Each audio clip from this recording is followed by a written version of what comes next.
Terpujilah Tuhan, di mana pagi ini Roh-Nya membawa kita di rumah Tuhan untuk lebih lanjut, untuk beribadah, memuji dan menyembah Dia, dan sekaligus untuk menerima akan firman-Nya.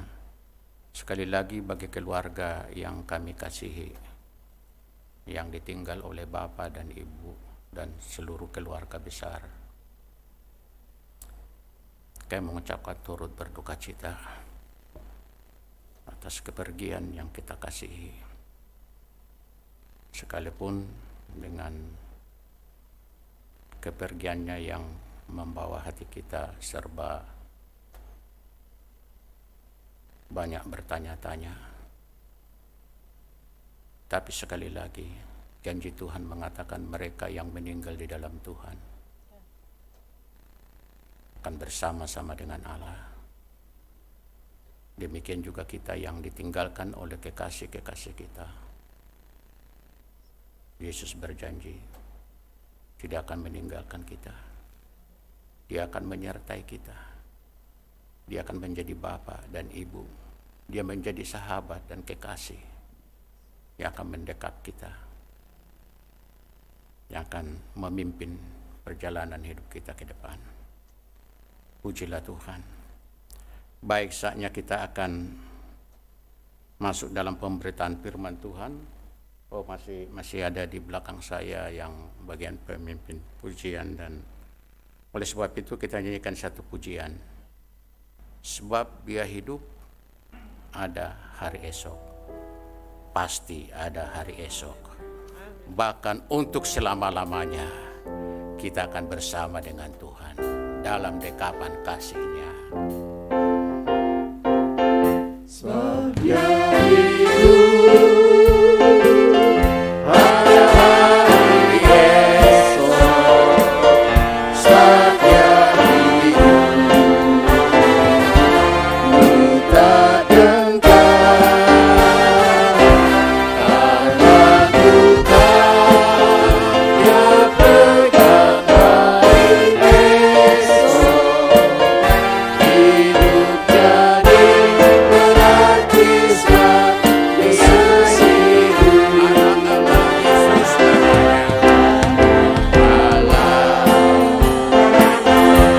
Yesus namanya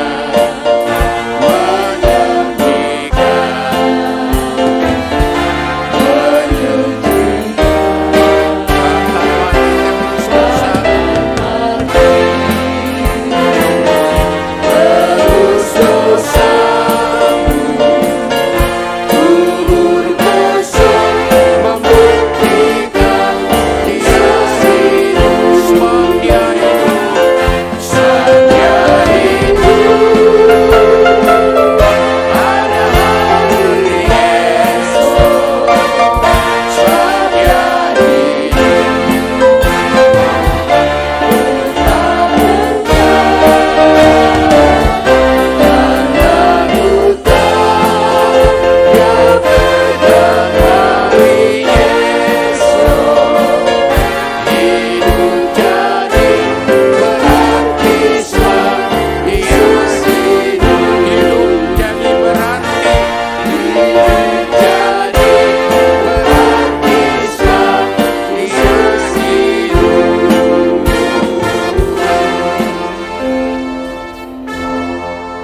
Kami syukuri kebenaran yang daripada-Mu ya Yesus Kristus, bahwa Engkau bangkit dari kematian. Karena ada kematian, karena ada kebangkitan, demikian juga setiap kami yang percaya kepada Tuhan, percaya kepada berita yang disampaikan oleh hamba-hamba-Mu, maka iman percaya kami tidak sia-sia karena Engkau bangkit dari antara orang mati. Demikian juga kami akan dibangkitkan suatu hari kelak dan akan bersama-sama dengan Tuhan untuk selama-lamanya. Oleh sebab itu ya Tuhan, berbicaralah kepada kami, teguhkanlah iman dan pengharapan kami, agar kami berdiri teguh setia sampai akhirnya mengiring Tuhan dan giat dalam hal lebih lanjut menyampaikan berita keselamatan yang daripadamu di antara sesama kami.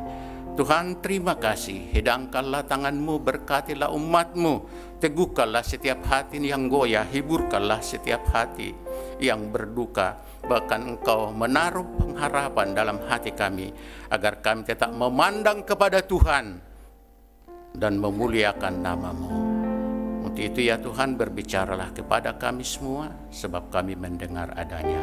Terpujilah Tuhan, dalam Kristus Yesus Tuhan kami berdoa. Amin. Pujilah Tuhan. Firman Tuhan terambil dari Yohanes pasal 11.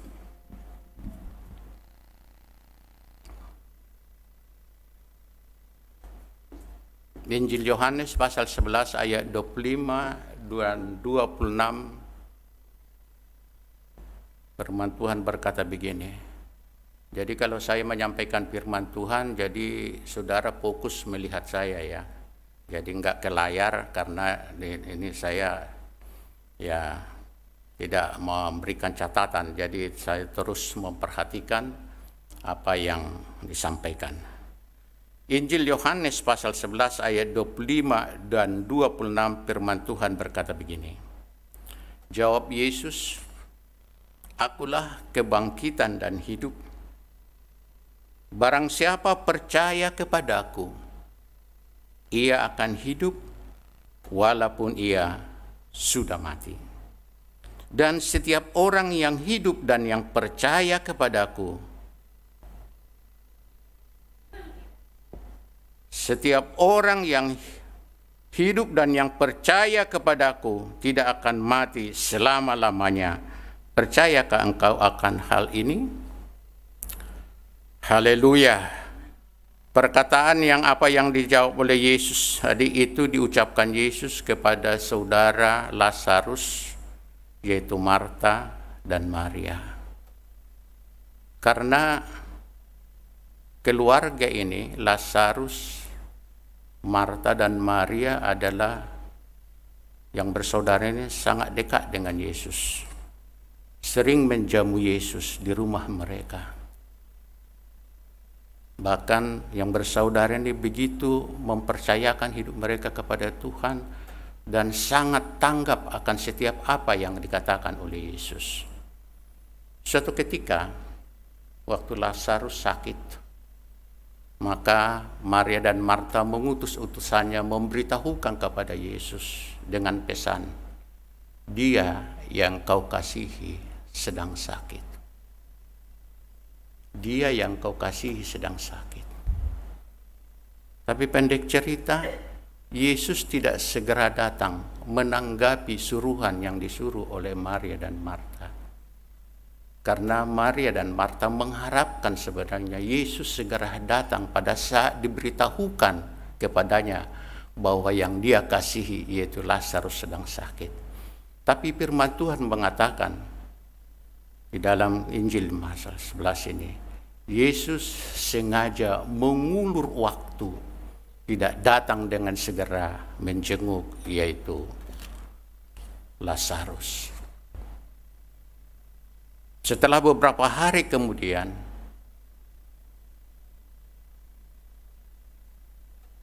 Yesus mendapat kabar berita bahwa Lazarus sudah meninggal.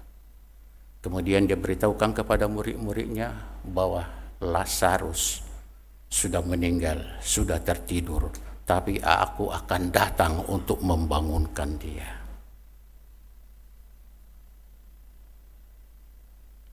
Kemudian Yesus datang bersama dengan murid-muridnya.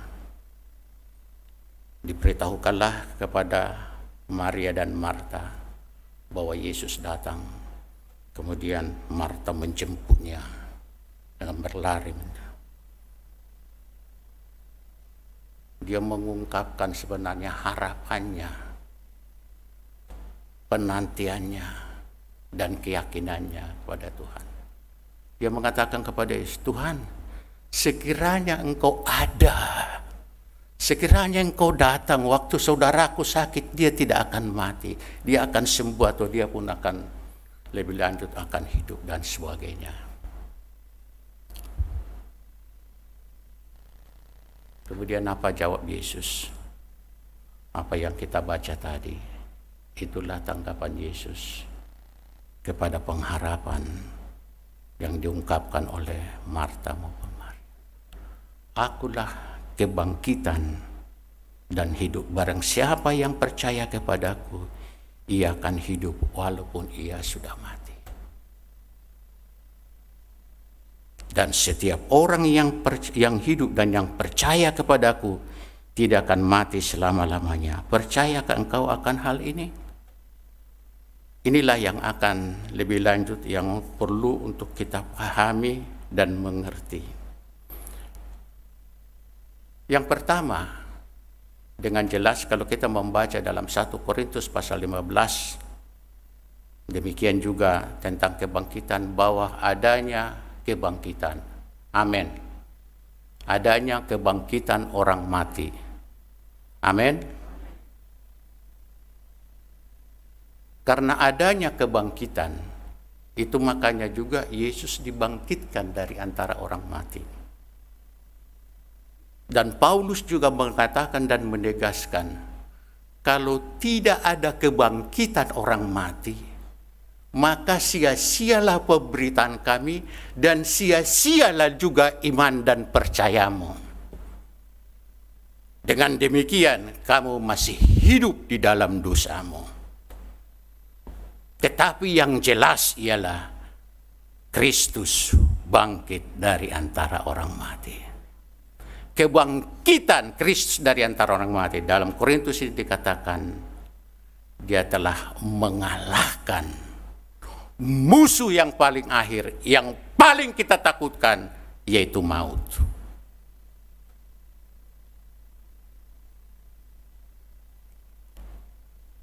Pak Raja, betul ya? Bahwa maut itu kita takutkan kan? Sekalipun di satu sisi, kita sudah percaya. Sudah kita mendengar firman Tuhan. Wahyu pasal yang 14 ayat 13. Berbahagialah mereka yang meninggal di dalam Tuhan sejak sekarang ini, kata Roh. Maka mereka yang meninggal akan bersama dengan Tuhan. Dan lebih lanjut, semua jeripayah mereka yang ini akan diperhitungkan oleh Tuhan. Tapi kalau ditanya kita, siapa yang mau pulang sekarang? Kita masih terus meminta supaya diberikan panjang umur. Hanya pada saat kita dalam keadaan kondisi situasi tertentu, pada kalanya kita menyerah. Seperti apa yang saya lakukan waktu saya dalam keadaan sekarat di rumah sakit. Tuhan, pulanglah. Bawalah pulang. Enggak kuat Tuhan, enggak kuat. Untuk itu saudara-saudaraku yang dikasihi Tuhan, secara khusus keluarga yang berduka, bukalah hatimu, tanggapilah, responilah apa yang dikatakan Tuhan. Saya katakan tadi, yang pertama adanya kebangkitan. Memang dalam 1 Korintus juga pasal 15 ini juga dikatakan kita enggak semua juga akan mati, tetapi kita akan semuanya diubah oleh Tuhan. Itu pada saat kedatangannya yang kedua kalinya, yang masih hidup, yang masih bernafas pada saat itu, tidak akan melalui proses kematian secara fisik yang dari debu tanah kembali kepada debu tanah, tetapi dikatakan diubah oleh Tuhan sekejap mata. Pada sangkakala Allah berbunyi, orang yang mati dalam Tuhan dibangkitkan dan menyongsong Tuhan dan awan. Demikian yang masih hidup diubah oleh Tuhan sekejap mata. Demikian juga akan menyongsong Tuhan dan untuk selama-lamanya bersama-sama dengan Tuhan. Amin. Untuk itu saudara-saudara yang dikasihi oleh Tuhan, setelah kita mengetahui adanya kebangkitan, itu juga ditunjukkan, dibuktikan lebih lanjut bahwa Kristus bangkit dari antara orang mati. Dengan demikian, Betapa pentingnya kita menaruh iman percaya kita kepada Kristus Yesus. Betapa pentingnya kita mendengar, menanggapi apa yang dikatakan oleh Yesus. Betapa pentingnya kita juga di dalam hidup ini mempercayai Dia dan menyerahkan hidup kita kepada Tuhan. Amin. Dengan pengertian, kapanpun kita dipanggil oleh Tuhan, dengan cara yang menggentarkan jiwa kita, dengan cara mungkin seperti Bapak Dwi dan Ibu istilahnya meninggal karena ditabrak oleh truk pada yang bersamaan, tidak ada pemberitahuan sebelumnya dan sebagainya. Kalau tidak salah mau bekerja Bapak dan Ibu. Tapi lepas bagaimana kita matinya, apakah disambar petir, apakah mati dengan tenang, apakah dimakan harimau dan sebagainya, disengat listrik dan sebagainya. Tetapi yang jelas, pada saat di dalam hidup ini, pada saat kita telah mendengarkan berita yang dari surga, di mana dikatakan, Yesus mengatakan, akulah jalan, kebenaran, dan hidup. Barang siapa yang percaya kepadaku, dia akan hidup. Amin. Untuk itu saudara-saudaraku yang dikasihi oleh Tuhan, mari kita melihat, mari kita menyadari posisi kita saat ini. Apakah saya secara pribadi, apakah juga seisi rumah tangga saya sudah percaya kepada Yesus Kristus? Apakah saya sudah menjadikan Yesus Kristus sebagai Tuhan dan Juru Selamatku? Apakah dia sudah saya terima, saya undang dalam hidupku, dan saya menyerahkan tubuh jiwa rohku ke dalam tangannya? Kalau hal itu yang terjadi, sekali lagi, firman Tuhan yang mengatakan di dalam sekali lagi Wahyu pasal yang ke-14 ayat yang ke-13 dikatakan begini, saya bacakan ini sekali lagi. Dan aku mendengar suara dari surga berkata, tuliskan, berbahagialah orang-orang mati yang mati dalam Tuhan sejak sekarang ini. Sungguh kata Roh, supaya mereka boleh beristirahat dari jerih lelah mereka, karena segala perbuatan mereka menyertai mereka. Sejak sekarang ini, sejak Kristus Yesus dibangkitkan dari antara orang mati, maka mereka yang percaya kepadanya, yang beriman kepadanya, yang menyerahkan hidupnya ke dalam tangannya. Sekali lagi firman Tuhan mengatakan, Roh Tuhan mengatakan, atau suara dari surga berkata, berbahagia mereka atau orang-orang yang meninggal di dalam Tuhan. Berarti Pak Dwi dengan Ibu, sekalipun meninggalnya dengan cara yang seperti itu menggentarkan jiwa kita, tetapi bagi Pak Dwi dengan Ibu, firman Allah mengatakan, Yesus sendiri mengatakan, mereka berbahagia. Amin. Karena apa? Karena mereka meninggalkan dunia, menghembuskan napas. Sekalipun sekali tadi caranya mereka menghembuskan napas terakhir oleh karena ditabrak. Tetapi iman mereka, percaya mereka di dalam hidup ini menghantarkan mereka ke tempat atau bersama dengan Tuhan. Status mereka di dalam Tuhan adalah orang-orang yang berbahagia.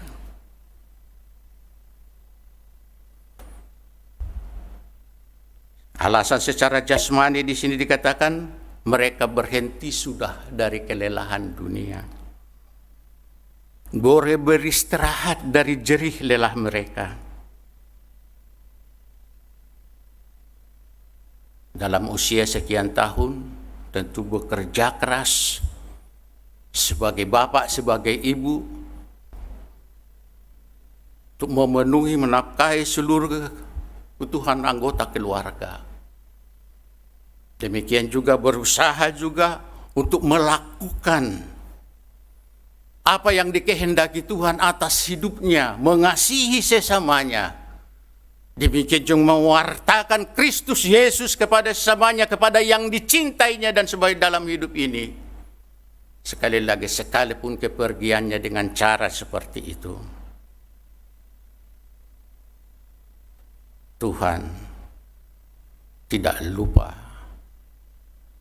membuat perhitungan dengan anak-anaknya yang meninggal di dalam iman dan pengharapan kepada Tuhan. Ada amin.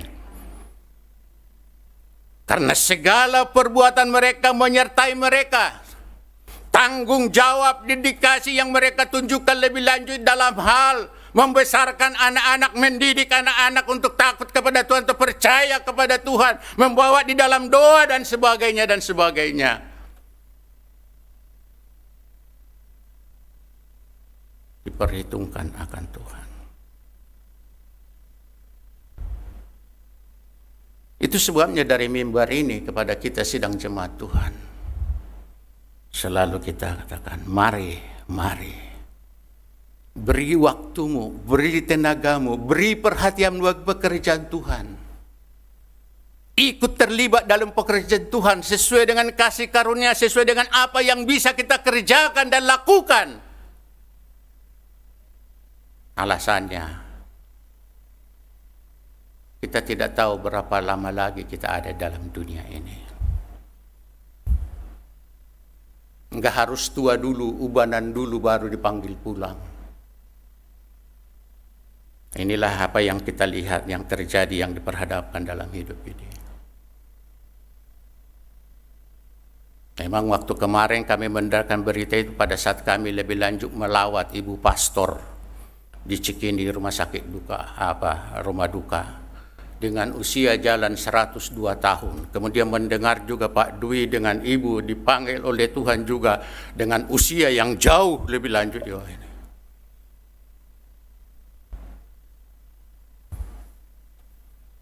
Tapi yang jelas, yang penting perlu untuk kita renungkan, selagi Tuhan memberi napas ini, selagi masih ada kesempatan, sudah sejauh mana kita meresponi, menanggapi kasih sayangnya, anugerahnya yang diberikan kepada kita. Ada amin.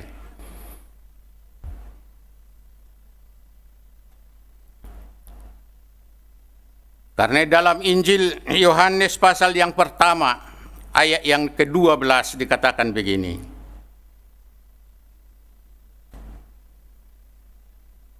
Tetapi semua orang yang menerimanya diberinya kuasa supaya menjadi anak-anak Allah, yaitu mereka yang percaya dalam namanya. Kalau kita mengikuti alur lebih lanjut apa yang dikatakan oleh Paulus dalam kitab Roma, khususnya pasal yang ke-10, bagaimana kita bisa percaya kepada berita yang dari surga tentang keselamatan yang ada dalam Kristus Yesus? Dikatakan karena ada orang yang menyaksikannya, yang memberitakannya. Tapi bagaimana juga orang bisa memberitakannya, menyaksikannya kalau bukan diutus? Karena rahasia keselamatan itu sebenarnya begitu mudah kita miliki, kita peroleh. Cukup dengan beriman, mempercayai apa yang diperbuat oleh Tuhan. Kita percaya dalam hati kita dan mengungkapkan melalui mulut bibir kita, maka kita diselamatkan. Amin. Dalam Kisah Para Rasul pasal yang ke-16 ayat 31, percayalah kepada Yesus Kristus, maka engkau dan seisi rumahmu akan diselamatkan. Atau kalau kita membaca dalam Roma pasal yang ke-10, saya baca beberapa ayat kepada kita.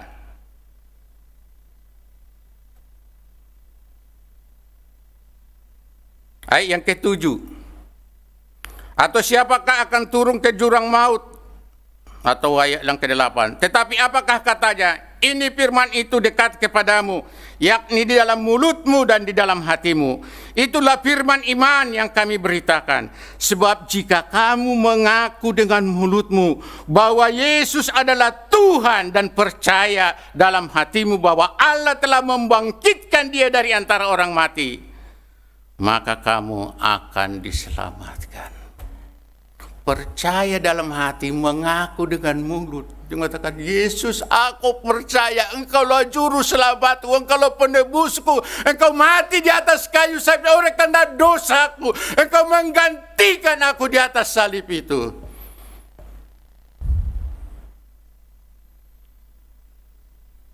Amin. Jadi bukan karena harta kita, bukan karena kemampuan kita, tetapi iman.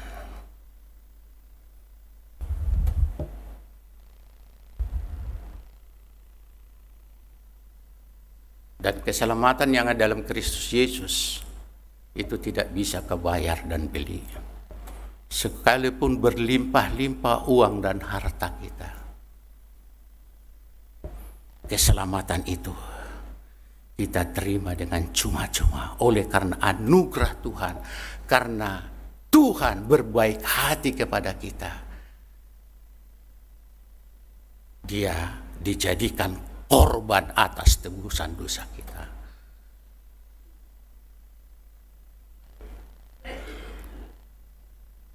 Dia mengatakan, biarlah aku yang mati, biar aku yang dihukum oleh karena dosa kejahatan umat manusia. Aku yang menggantikan mereka. Asalkan mereka mau percaya saja apa yang saya perbuat ini, yang saya lakukan ini, maka mereka akan selamat dan hidup. Amin.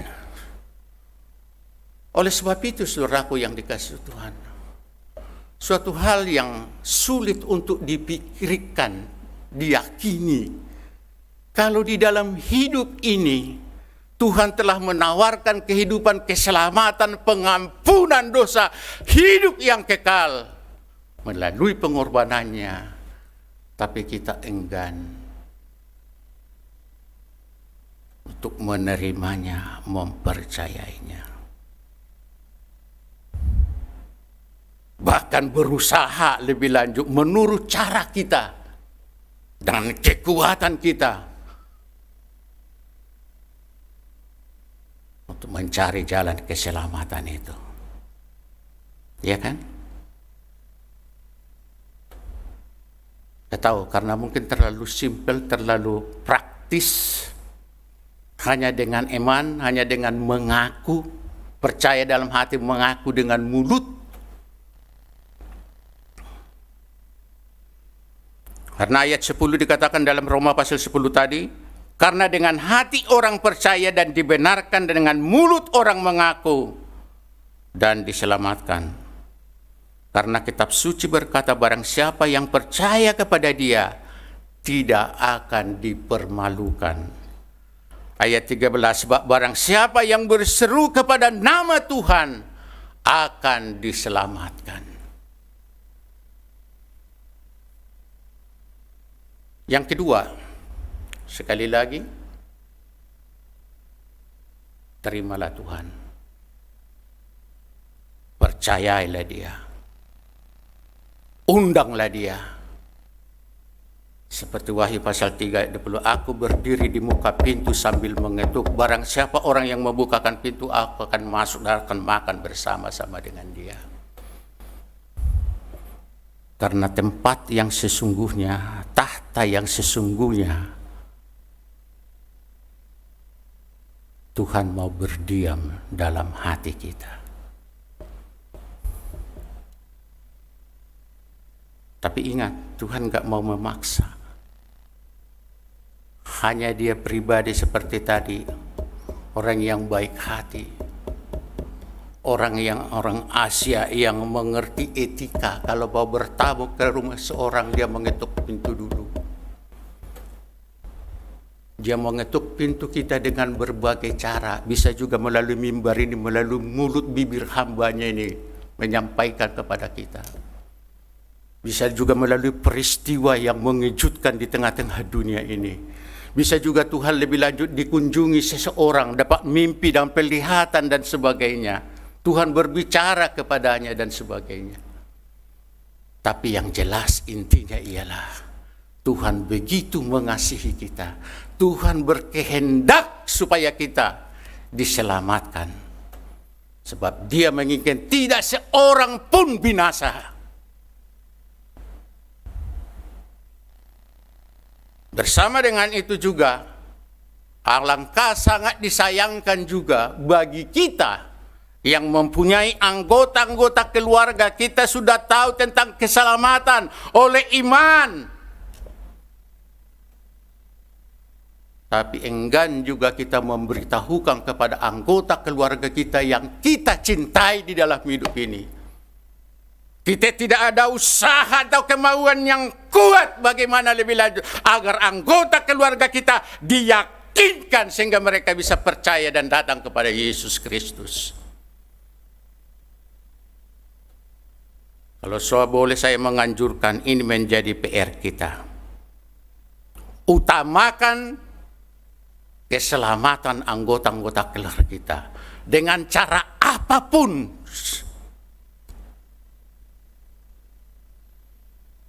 Kalau kita berusaha sedemikian rupa mencari sesuap nasi untuk menghidupi seisi rumah tangga atau keluarga kita yang kita cintai, kiranya terlebih lagi kita akan ada usaha dan kemauan bagaimana agar anggota-anggota keluarga kita, agar sesama kita bisa diyakinkan dan bisa dibawa di dalam iman dan pengharapan kepada Tuhan. Amin. Jadi ini juga menjadi ini kita setelah Paskah ini, saya mau katakan kepada kita, setiap hari, jangan lupa membawa di dalam doa yang tiada berkeputusan anggota-anggota keluarga kita yang kita cintai, khususnya mereka yang belum lebih lanjut ada di dalam keselamatan yang dari Tuhan. Kiranya ada juga usaha juga meyakinkan mereka untuk mengajak mereka untuk datang di kebaktian atau di KKR dan lebih lanjut dalam persekutuan di mana firman Allah diberitakan, di mana kehendak Allah dinyatakan.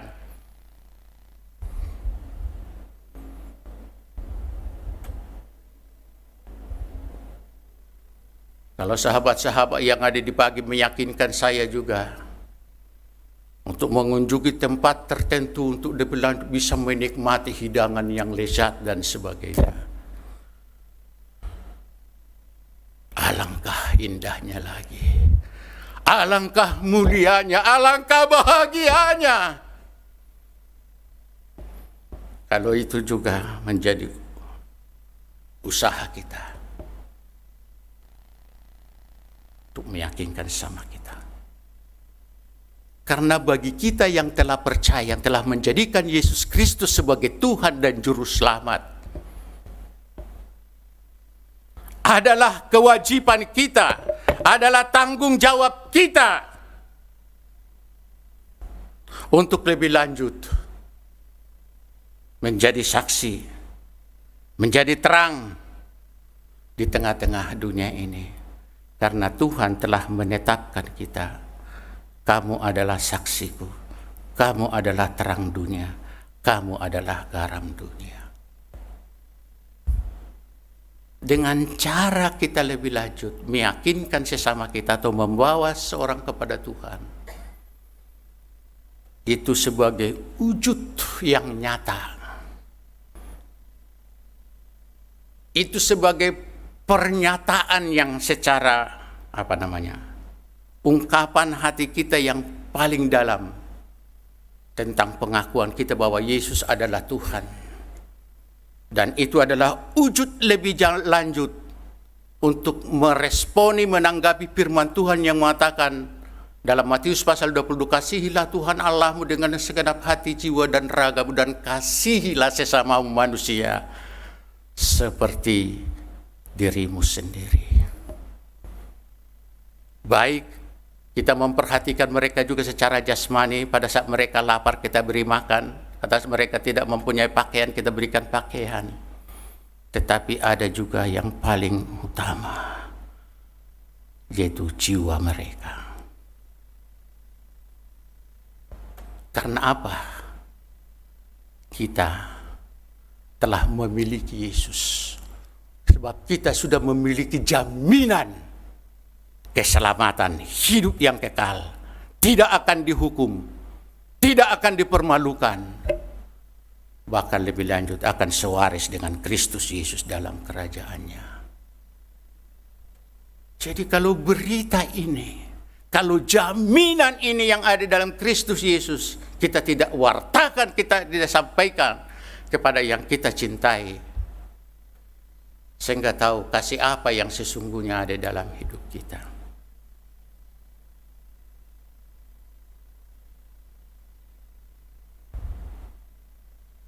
Saya secara pribadi hanya menyaksikan di hadapan kita. Sejak saya bertobat tahun 81, di samping saya lebih lanjut mengikuti berbagai ibadah, dan saya juga coba juga mengikuti kegiatan untuk melakukan pelayanan yang bisa saya berikan. Sebagai guru sekolah minggu, main musik, dan sebagainya, dan sebagainya. Demikian juga meyakinkan banyak orang menyaksikan tentang Yesus. Termasuk orang tua saya yakinkan, dan saya baptis di Jakarta ini. Tidak di kampung saya baptis, karena dia majelis. Kalau saya baptis di kampung kacau. Saya sudah dilaporkan ke polisi karena saya membaptiskan beberapa majelis juga di kampung saya. Saya dilaporkan ke polisi. Demikian juga anggota-anggota keluarga yang lain. Waktu kita tampung, kita ajari dan sebagainya. Kita sekolahkan, sekolah pendeta dan sebagainya. Demikian juga teman sekampung, dan saya sekolahkan, kirim ke Jawa ini. Sampai sekarang, karena saya juga di Departemen Misi, tugas saya membuka pos-pos pelayanan. Demikian juga menyiapkan hamba-hamba Tuhan masuk dalam perguruan-perguruan tinggi ataupun sekolah Alkitab, dipersiapkan mereka sebelum masuk dalam pelayanan ataupun menjadi berkat dan kesaksian bagi banyak orang. Itu suatu hal yang memuaskan, membahagiakan jiwa kita. Amin. Itu lebih daripada menikmati makanan favorit kita yang paling kita gemari. Dan yang terakhir,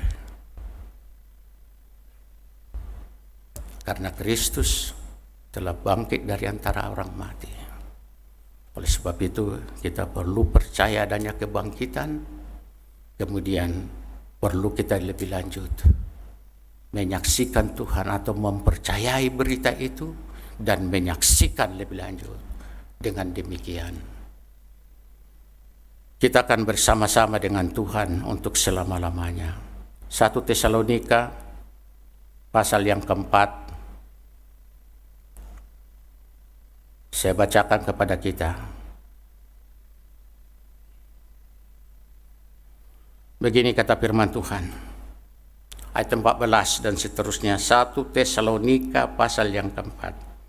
Selanjutnya kami tidak mau saudara-saudara bahwa kamu tidak mengetahui tentang mereka yang meninggal. Tadi yang meninggal di dalam Tuhan, yang meninggal di dalam iman kepada Yesus Kristus, supaya kamu jangan berduka cita seperti orang-orang lain yang tidak mempunyai pengharapan.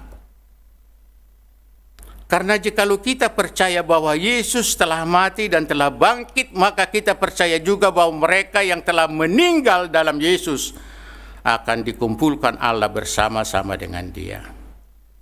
Amin. Jadi Pak Dwi dengan Ibu telah menghembuskan napas jiwanya dan rohnya enggak gelandangan, saudaraku. Pergi ke sanak saudara yang sana, ketok pintu. Aku lapar, udah 3 hari enggak makan. Jadi yang mereka yang meninggal dalam Tuhan sejak saat itu juga masuk dalam tempat yang Tuhan sudah siapkan, jiwa-jiwa orang yang percaya. Amin. Ayat 15. Ini kami katakan kepadamu dengan firman Tuhan, kita yang masih hidup, yang masih tinggal sampai kedatangan Tuhan, sekali-kali tidak akan mendahului mereka yang telah meninggal. Sebab pada waktu tanda diberi, yaitu pada waktu penghulu malaikat berseru dan sangkakala Allah berbunyi, maka Tuhan sendiri akan turun dari surga dan mereka yang mati dalam Kristus akan lebih dahulu bangkit. Sesudah itu kita yang masih hidup, yang masih tinggal akan diangkat bersama-sama dengan mereka dalam awan menyongsong Tuhan di angkasa. Demikianlah kita akan selama-lamanya bersama-sama dengan Tuhan. Karena itu hiburkanlah seorang yang lain dengan perkataan-perkataan ini. Amin. Lihat juga endingnya. Bagi orang yang percaya, sekalipun di dalam hidup ini kita saling mendahului, kalau boleh dikatakan seperti itu. Mungkin ada jaraknya juga sekian. Umpamanya, katakanlah saya dengan Pak, mungkin ada jaraknya nanti berapa tahun lagi baru ini. Tapi adanya pengharapan. Dikatakan pada saat sangkakala Allah berbunyi, maka mereka yang meninggal di dalam Tuhan terlebih dahulu dibangkitkan menyongsong Tuhan. Kemudian kita yang masih hidup pada saat kedatangan Tuhan diubah sekejap mata menyongsong juga Tuhan di awan. Selanjutnya dalam ayat dikatakan, maka seterusnya kita untuk selama-lamanya bersama dengan Tuhan. Ada reuni besar.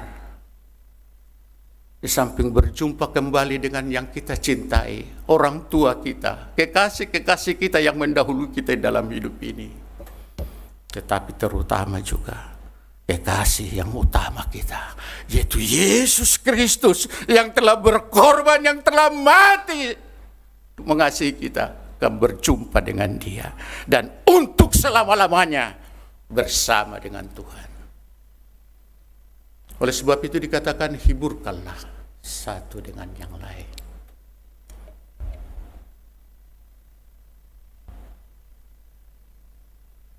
Jadi kalau kita juga memberi kata penghiburan kepada teman-teman atau kekasih kita, lebih baik kita sampaikan kebenaran ini.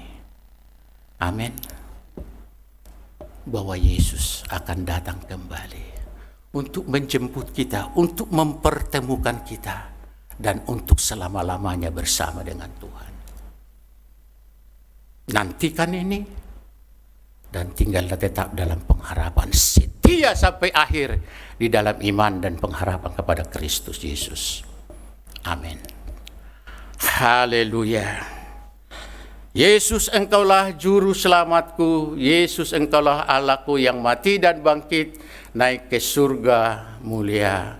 Dan saya nanti lebih lanjut, kami panggilkan yang keluarga yang berduka untuk maju di depan ini. Kami mau berdoa bersama-sama.